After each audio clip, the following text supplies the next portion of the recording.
So showrunner I, Marlene King, is not the greatest at endings, obviously. So when I saw that she was attached to this series, I was a little apprehensive to watch it. I didn't want to enjoy another series just for it to end on a cliffhanger, hoping that it would get a second season. But with this one, I'm really glad that I watched it. And slight spoiler alert, but not a huge one. So this show does not end on a cliffhanger. It ends perfectly, in my opinion. It could continue if they really wanted it to, but I hope they don't. The ending was definitely one that you didn't see coming from the very beginning. There were a few things that I thought were going to happen in the show that didn't, so it definitely kept you guessing, but the ending wasn't so far-fetched that it didn't make sense. I do like that they touched on some very sensitive topics that are very real, and they did it in a way that didn't feel too shocking, but in a very realistic kind of way. I was also kind of nervous with it being on HBO Max that they would make it a very sexual show like HBO is doing with a lot of its shows, and in this case, I just don't feel like it would have made sense.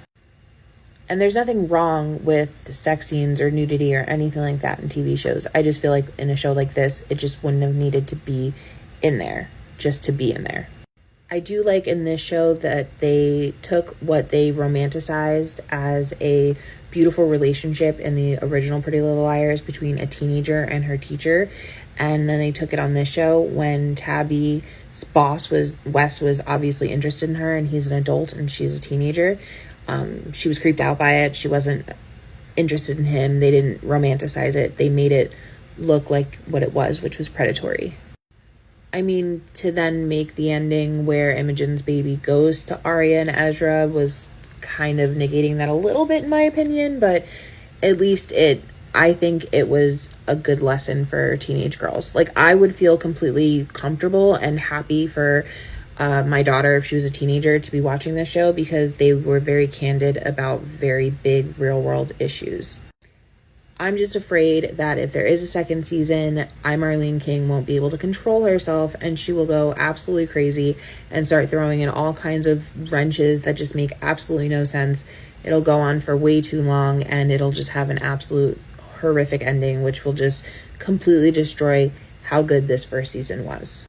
And again, I love the cast. I think they were great together and I would love to see more of them. I'm just nervous that it would just be downhill from here. So I don't normally make videos like this, but I do watch a lot of shows and spin-offs and stuff. So if you like this and you want me to talk about another one, or if there's one you want me to talk about, just let me know.